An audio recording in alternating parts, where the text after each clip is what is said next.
esa riqueza y sabiduría, ¿no le gustaría tener la paz y la serenidad que provienen de una correcta relación con Dios? ¿Cómo le gustaría tener todas estas cosas? Y usted me responde, pastor, eso es imposible. Nadie puede tener esa clase de riqueza, de sabiduría y de adoración. Pues mire, yo le voy a mostrar el camino y juzgue usted si lo que voy a decir no es más que una falsa propaganda. ¿De acuerdo? Bien, hablemos de la riqueza. Busque Mateo 5:5. Bienaventurados los mansos, porque ellos recibirán la tierra por heredad. Eso, mi amigo, es riqueza indescriptible. ¿Y qué de la sabiduría, de la guía que uno necesita? Veamos el Salmo 25:9. Encaminará a los humildes por el juicio y enseñará a los mansos su carrera. ¿Y qué de la paz y de la serenidad que queremos tener? Veamos Mateo 11, los versos del 28 al 30. Venid a mí todos los que estáis trabajados y cargados, y yo os haré descansar. Llevad mi yugo sobre vosotros y aprended de mí, que soy manso y humilde de corazón, y hallaréis descanso para vuestras almas, porque mi yugo es fácil y ligera mi carga. ¿Cómo trabaja eso en nuestras vidas? Bien, veamos. Primero, el significado de mansedumbre. Muchos piensan que mansedumbre es cobardía, que si uno es manso, tiene un carácter tímido y ambivalente. Permítame decir de una vez por todas, mansedumbre no es cobardía. Jesús dijo, yo soy manso y humilde de corazón. ¿Fue Cristo un cobarde? ¿Llamaría usted cobarde a quien con un látigo en mano echó fuera del templo los mercaderes? ¿A quien pasó 40 días en el desierto en ayuno y oración rodeado de bestias salvajes? ¿Se atrevería usted a decir que fue un cobarde? Jesús, aún sabiendo que en Jerusalén sería apresado, acusado y crucificado, sin embargo fue con determinación y firmeza hasta esta ciudad. ¿Le parece a usted que eso fue un acto de cobardía? ¿Qué clase de cobarde fue Jesús que sufrió en agonía y murió con su cuerpo clavado en una cruz? Jesús, el más hombre de todos los hombres que ha existido, dijo, yo soy manso y humilde de corazón.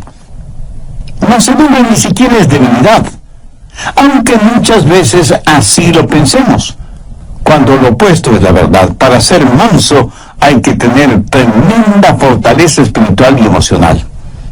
La Biblia dice que aparte del Señor Jesús, Moisés fue un hombre manso.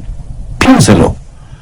Moisés fue un comandante en jefe que guió al pueblo de Israel desde Egipto hacia la tierra prometida. Fue un hombre de valor. Pero ser un hombre de valor no excluye la mansedumbre. Alguna vez en alguna parte leí la siguiente frase: si usted cree que mansedumbre es debilidad, trate de ser manso por una semana. Perturbadora opción, ¿no le parece? Ser manso demanda una increíble fortaleza, porque la mansedumbre es fortaleza bajo control. En tiempos bíblicos y aún en la actualidad, cuando alguien tenía un caballo salvaje y quería montarlo, primero tiene que domarlo hasta que se vuelva manso. Y solo cuando ha sido amansado puede ser montado, utilizado. Pero note, no es que el caballo perdió su fortaleza, sino que ahora su fortaleza está bajo control. Entonces, mansedumbre es fortaleza que está bajo control. Wallace Hamilton es el nombre del autor del libro Cabalgue Caballos Salvajes. ¿Y qué ilustra lo que estoy diciendo? Dice que nosotros venimos a este mundo con toda clase de deseos, de instintos, proclividades, habilidades y ambiciones dadas por Dios mismo, y que al diablo le encantaría quitárnoslas y pervertirlas para su propio uso. Pero esos dones son el regalo de Dios para nosotros. Pero Él quiere que todos esos dones estén bajo su control y sean para su honra y su gloria. Pero el diablo quiere pervertirlos y traer vergüenza al nombre del Señor Jesucristo. Por lo tanto, Hay tres cosas que usted puede hacer con sus habilidades naturales y los dones que Dios le ha dado. Primero, autoafirmación. Allá a comienzos de la década de los años 60, apareció el siguiente lema: lo que quiera que es natural es hermoso, y cualquier cosa que es hermosa debe ser buena. Así que, lo que quiera que usted quiera hacer, hágalo. Nuestros antepasados de alguna manera fueron más listos que la gente de esta generación en su maldad. Los antiguos, si querían hacer algo malo, malvado, vil, si querían dejar correr sus caballos salvajes, tomaban esa maldad, esa impiedad, esa vileza que tenían y la deificaban, la convertían en un dios o una diosa. Por ejemplo, si ellos querían beber hasta emborracharse, decían: bien, legitimemos esto. Y se hicieron al dios Baco, que es el dios del vino, y le adoraron emborrachándose. Así que fueron pervertidamente vistos. Y si querían cometer adulterio o fornicar o vivir en un lujurioso desenfreno, deificaron a Venus como la diosa de la sexualidad y la promiscuidad. Así dejaban correr sus caballos salvajes. O si tenían rencores y deseos de venganza, para justificar su deseo de guerra, de sangre y dar rienda suelta a su odio, deificaron a Marte, el dios de la guerra. No solo que se sentían muy bien dejando correr sus caballos salvajes, sino que sus desenfrenadas bajas pasiones las elevaron al nivel de virtud religiosa. Hubo un hombre filósofo alemán, Friedrich Nietzsche, que fue el abanderado de los que querían dejar correr libremente a sus caballos salvajes. Fue el apóstol de la autoafirmación. Adolfo Hitler estudió intensamente los escritos de Nietzsche. Déjeme leer una frase que Nietzsche escribió en uno de sus libros. Dice: hagan desaparecer a sus piadosos sacerdotes y su debilucho evangelio de misericordia. Purguen de sus almas esta enfermedad diabólica llamada cristianismo. El progreso depende de hombres fuertes y gente fuerte. Por lo tanto, afírmese en usted mismo. Sea un superhombre. Y Hitler fue convencido de esto, y el resultado fue la invención de los hornos de gases para aniquilar a los judíos. Segundo, el autocontrol. Solo restrinja, reprima sus deseos. Mutile al jinete del caballo. Eso, mi amigo, es una forma de budismo. Los budistas tienen esa clase de religión. Razonan que si las personas no pueden llevarse bien y no tienen paz consigo mismas y menos con los demás, es porque sus deseos no tienen restricciones. Y esto les guía a vivir una vida de frustración. Entonces el budista dice: usted tiene que llegar a un punto en donde ya no tenga esos deseos. Tiene que sublimizar todo deseo, amortiguar sus pasiones hasta alcanzar el nivel nirvana, el lugar en donde no siente ni es nada. Es como si a usted le cortaran la cabeza para eliminar el dolor de cabeza. ¿Cómo verá? Esa es una especie de religión negativa, de fe negativa. El cristianismo es una fe positiva. Dios no elimina al jinete ni mutila al caballo. Lo que hace Dios es tomar ese deseo, esa fortaleza, esa ambición, esa habilidad, todo lo que Él mismo nos ha dado, dársela al Señor Jesucristo y dejar que Jesús controle nuestra vida. Anote Romanos 6:19. Así ahora, para santificación, presentad vuestros miembros para servir a la justicia. ¿Qué es lo que Dios quiere hacer? Dios quiere tomar sus habilidades y sus deseos y ambiciones y mutilarlos. No, de ninguna manera. Lo que Dios quiere hacer es controlarlo para su gloria. Por ejemplo, digamos que usted tiene un temperamento volátil. Dios dice que no debe perder su temperamento y que más bien debe aprender cómo usarlo.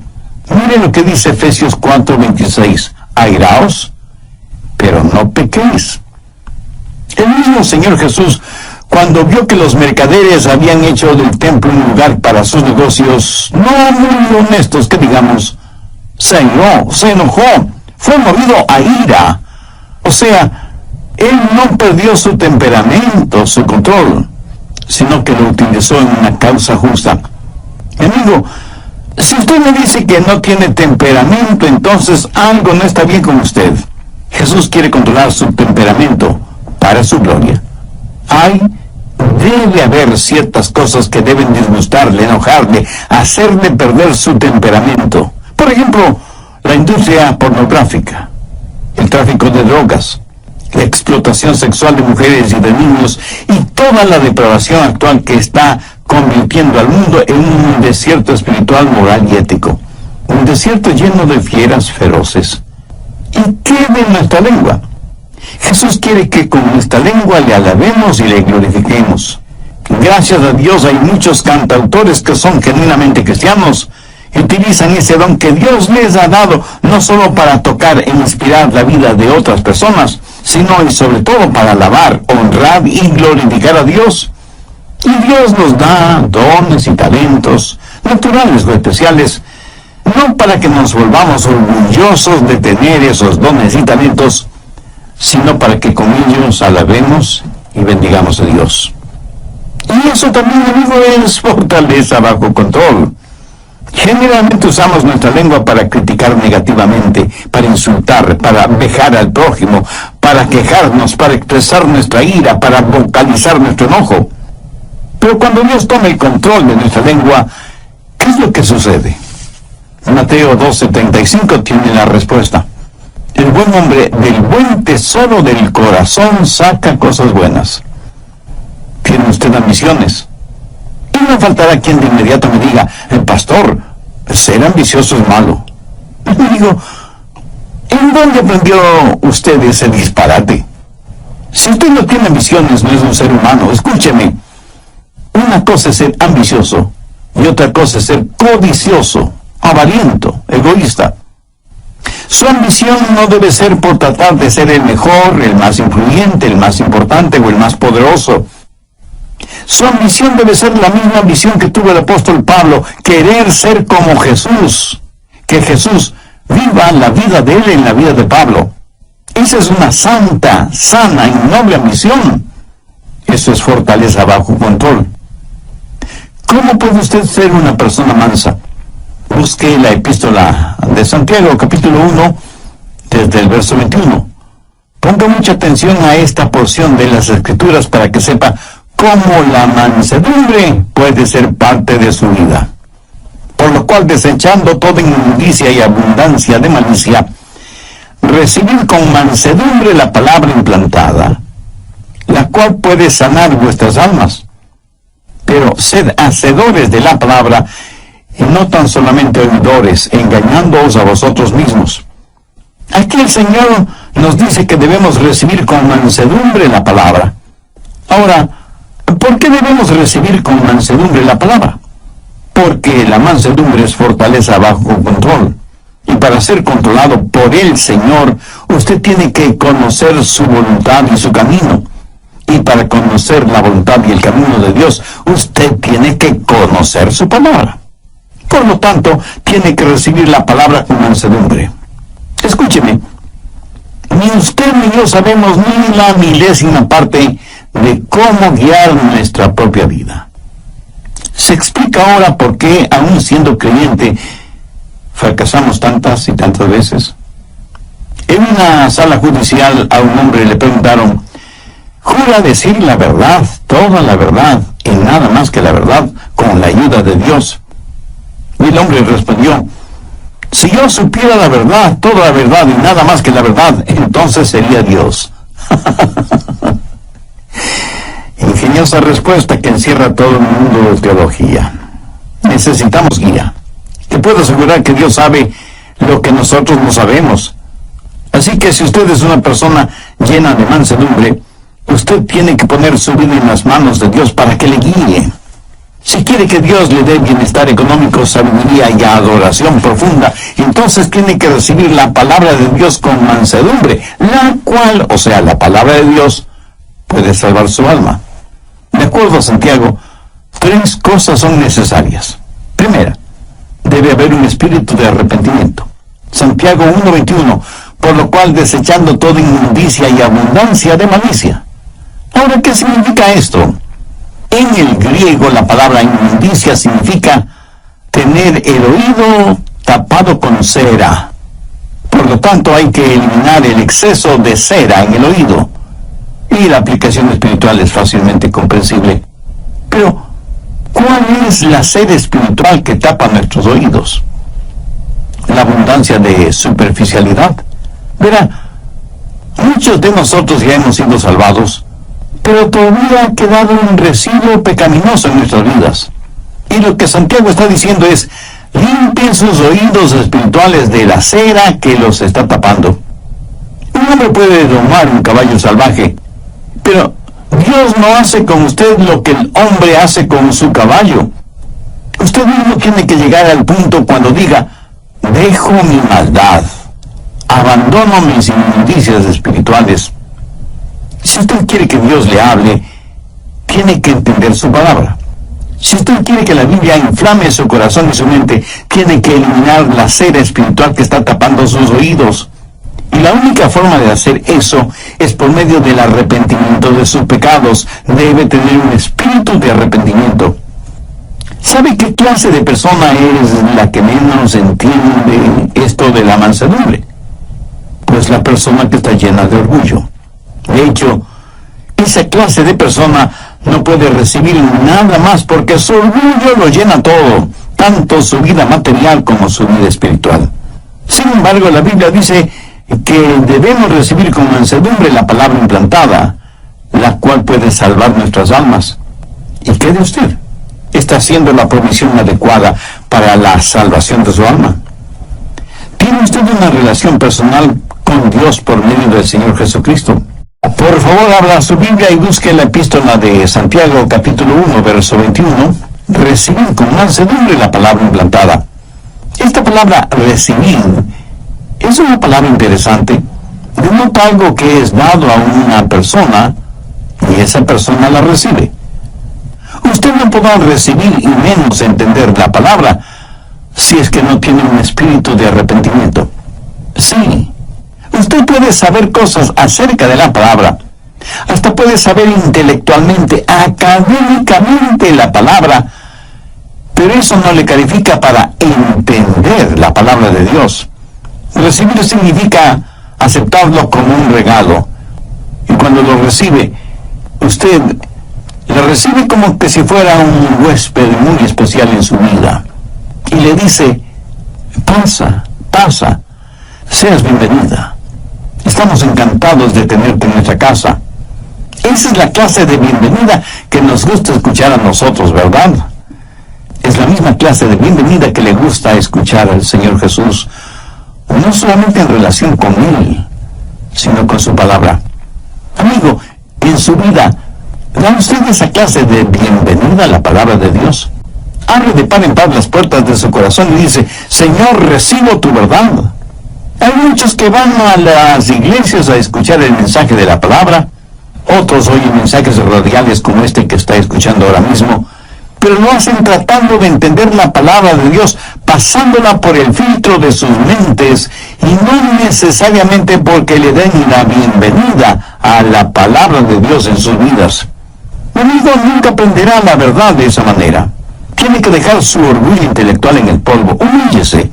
Tenga su corazón en paz con Dios y hágalo con mansedumbre, con un espíritu de arrepentimiento, dejando de lado toda inmundicia y abundancia de malicia, y con un espíritu receptivo, dé la bienvenida y reciba la palabra de Dios. Segundo, debe haber un espíritu receptivo. Santiago 1:22. Pero sed hacedores de la palabra y no tan solamente oidores, engañándoos a vosotros mismos. Una vez que usted tiene la palabra de Dios en su corazón, tiene que volverse un hacedor de la palabra. O sea, vivir de acuerdo a lo que cree. Fuera de esta verdad, todo lo demás no es más que verborrea religiosa. Si usted no es hacedor de la palabra, se engaña usted mismo. Si usted solo escucha las verdades de la palabra de Dios, pero nunca las pone en práctica, usted es culpable de autodecepción y por lo tanto puede perder su alma en vez de salvarla. La Biblia dice que el hombre de doble ánimo, esto es, indeciso, es inconstante en sus caminos. Jesús dijo: Cualquiera que me oye estas palabras y no las hace, le compararé a un hombre necio. Escuchar y no hacer es una verdadera locura espiritual. Las impresiones sin las expresiones dan como resultado las depresiones. Si usted solo oye la palabra de Dios y no vive de acuerdo a esas verdades, tendrá un efecto negativo en su vida. Alguien dijo que educación es el proceso mediante el cual el material en los cuadernos del profesor es transferido a los cuadernos del alumno sin que haya pasado por la cabeza de ninguno de los dos. Me temo que muchas veces esa clase de conocimiento bíblico es el que tenemos. Pero las enseñanzas bíblicas no solo que deben estar en nuestra cabeza, sino que necesitan estar en nuestro corazón para que se manifiesten en nuestra vida. ¿Para qué sirve la mansedumbre? Veamos el final del verso 21 en Santiago 1, el cual puede salvar nuestras almas. Tercero, los motivos de la mansedumbre. El querer alcanzar bienestar económico, el desear ser guiado y tener visión y liderazgo en cada crisis de la vida, esa es una buena motivación. Recordemos lo que Jesús dijo en Mateo 5:5, bienaventurados los mansos, porque ellos recibirán la tierra por heredad. Usted me dice, pastor, en la actualidad usted no consigue mucho siendo manso. En nuestro mundo uno tiene que patear, arranchar, pelear, morder, engañar. Esa es la única forma de salir adelante. Pudiera ser. Pero quiero que recuerde que el hombre perdió su herencia por falta de mansedumbre cuando se rebeló contra Dios en el jardín del Edén. La gente hoy en día no es capaz de gozar con lo que piensan que tienen por su espíritu de rebelión. Pastor, ¿qué quiere decir que recibirán la tierra por heredad? Bien, veamos 1 Corintios 3:21. Todo es vuestro. Veamos ahora 2 Corintios 6:10. Como no teniendo nada más, poseyéndolo todo. Ahora, ¿qué significa todo esto? La tierra y todo lo creado son propiedad de Dios. Nosotros pertenecemos a Dios. Por lo tanto, todo lo que Dios tiene es nuestra herencia, porque somos hijos suyos, coherederos juntamente con Cristo. Y sin embargo, nada es realmente nuestro. Nosotros solo somos administradores, mayordomos de las cosas de Dios. Y este es un arreglo admirable, porque cuando el diablo venga y le diga, si no me sirves, voy a quitarte todo lo que tienes, usted le responde, tú no puedes quitarme nada porque nada tengo, todo le pertenece a Dios. Poderoso jab de izquierda al mentón del diablo, quien cambia de táctica y le dice, entonces si me sirves y me adoras, te lo daré todo. Y usted le responde, diablo, tú no puedes ofrecerme nada porque ya lo tengo todo. Demoledor jab de derecha al mentón del diablo, como no teniendo nada más, poseyéndolo todo. Va a llegar un día cuando todo será posesión de los hijos de Dios, porque en su palabra dice que heredaremos la tierra. Un día vamos a reinar con Jesús. Un día Jesús descenderá del cielo y se sentará en el trono de David y reinará en donde el sol alumbra, o sea, en todas partes. Su reino se extenderá de mar a mar. Los lagos, ríos y océanos estarán rebosantes de peces. Los árboles se doblarán por el peso de los frutos en sus ramas. El cielo se llenará con multitud de aves y todos los desiertos del mundo se convertirán en florecientes jardines.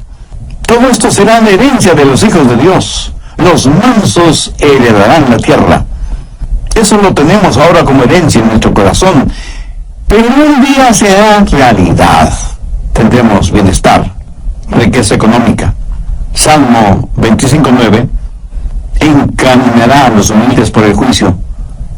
Mucha gente se pregunta, ¿por qué Dios no nos habla hoy?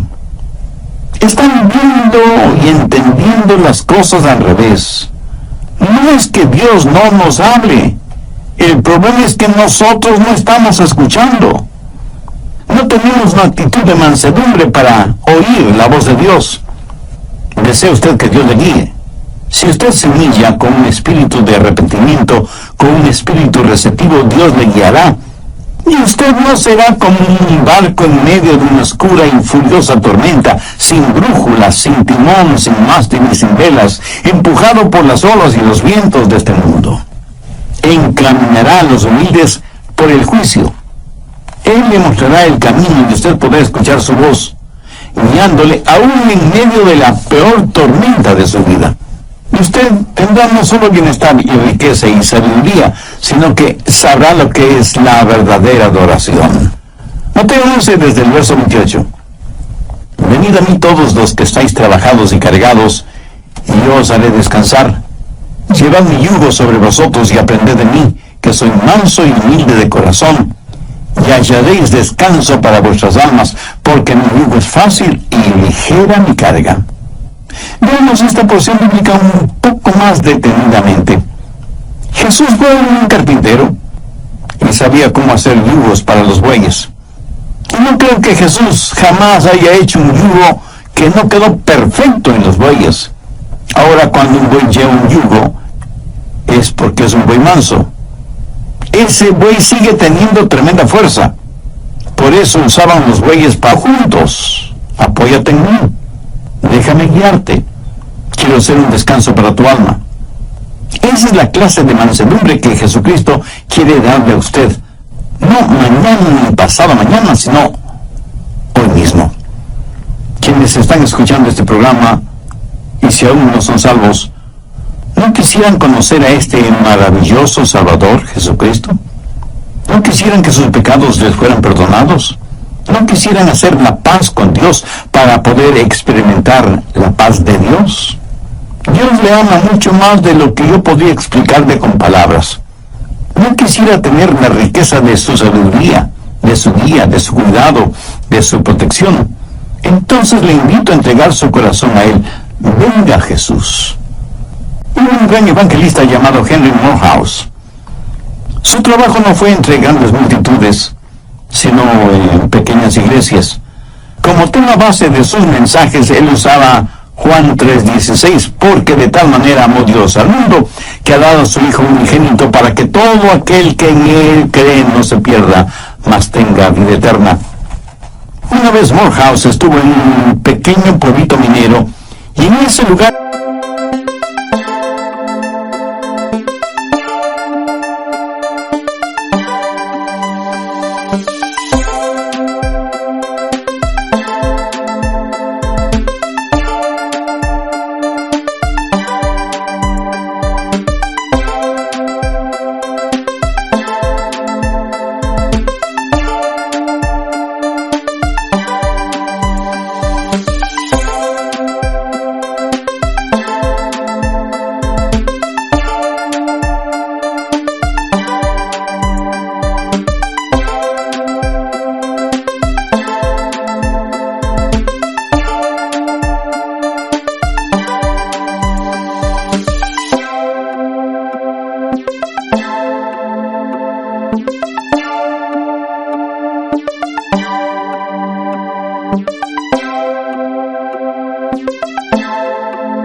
había un hombre que odiaba a Dios, a Jesús, la Biblia, las iglesias, los predicadores, los evangelistas, los misioneros. En fin, odiaba a cualquier persona o cosa que estuviera relacionada en la más mínima forma con Dios.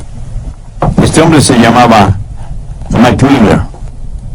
Y este hombre le mandó un mensaje a Morehouse diciéndole que si predicaba esa noche, él iría a la iglesia, revólver en mano, para sacarle a balazos del pueblo. Los creyentes, asustados, se acercaron donde Morehouse y le dijeron que sería conveniente suspender la reunión de esa noche. Morehouse les dijo: no, he orado sobre este asunto y estoy convencido que Dios quiere que predique esta noche, y yo confío totalmente en Dios. Tendremos la reunión esta noche, tal y como está programada. Esa noche la pequeña iglesita de ese pueblito minero estuvo totalmente llena, y los que no pudieron entrar se quedaron alrededor de la iglesia y abrieron todas las puertas y ventanas para que la gente pudiera escuchar el mensaje de la palabra de Dios. Y cuando Morehouse estuvo más o menos a la mitad de su mensaje, vino Mac Miller. Empujó a cuantos encontró a su paso. Llegó frente al púlpito, se sentó en el suelo y le dijo: «Usted haga lo suyo, que después yo haré lo mío». Morehouse abrió su Biblia en Juan 3:16 y predicó del amor de Dios por todos los seres humanos, de cómo Dios entregó a su amado Hijo Jesucristo para que muriera por los pecados de todos nosotros. Morehouse predicó con tal pasión y convicción que se podía sentir la presencia del Espíritu Santo en ese lugar. Luego hizo la invitación para aquellos que quisieran recibir a Cristo en su corazón. Mac Miller se puso de pie y la gente no sabía qué iba a pasar. Él no pasó al frente, pero dio media vuelta y salió de la iglesia dando un tremendo portazo. Caminó por la calle principal de ese pueblito. Sus amigos que estaban bebiendo en un bar le vieron y le llamaron: «Mike, ven, sírvete un trago». Pero Mac Miller siguió caminando como si no les hubiera oído.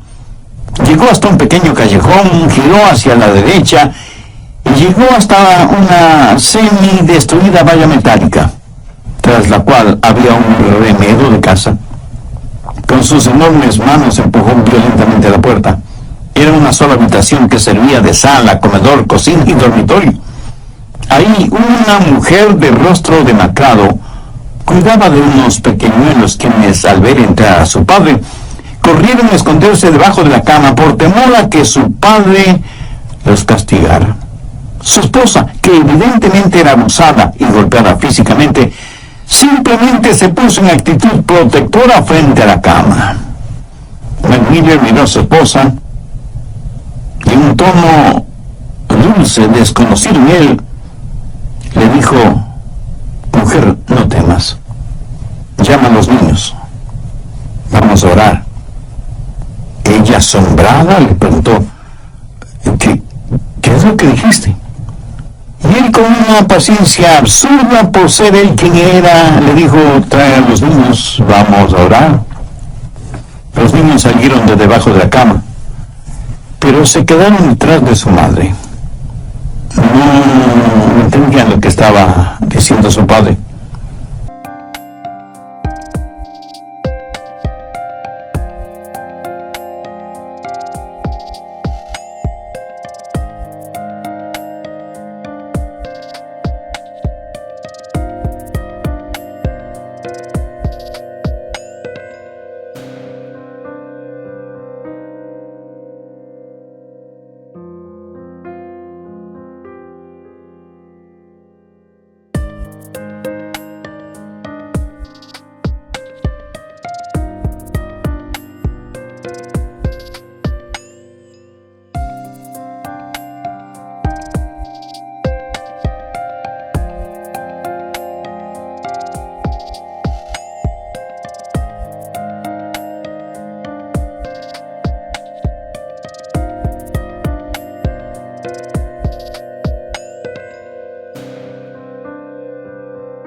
Él tomó a cada uno de ellos, les acarició en la cabeza y les dijo: «Hijos, vamos a arrodillarnos». Ellos, temerosos, así lo hicieron. Su mamá también se puso de rodillas y, para asombro de todos ellos, Mac Miller también se arrodilló y dijo: «Querido Dios». Y se quedó en silencio. No sabía cómo orar. Sabía maldecir y decir palabras obscenas, pero no sabía cómo orar. De pronto, como en un relámpago, se acordó de las oraciones que su madre le enseñó cuando él era un niño, y entonces dijo: «Generoso Jesús, manso y humilde, Mírame como si fuera un niño. Perdona mi simpleza y permíteme acercarme a ti. Y en ese momento, en ese cuartucho, frente a sus felizmente asombrados esposa e hijos, Mike Miller nació de nuevo. Sus lágrimas fueron la confirmación de la transformación interna. Esta historia es real, la sabemos porque el mismo Mike Miller la cuenta como testimonio de lo que le sucedió a él y a su familia cuando él entregó su corazón a Jesús. Ahora es posible que usted no sea como Mike Miller antes de conocer a Jesús. Pero si quiere ser salvo, se salvará de la misma forma en que se salvó Mike Miller.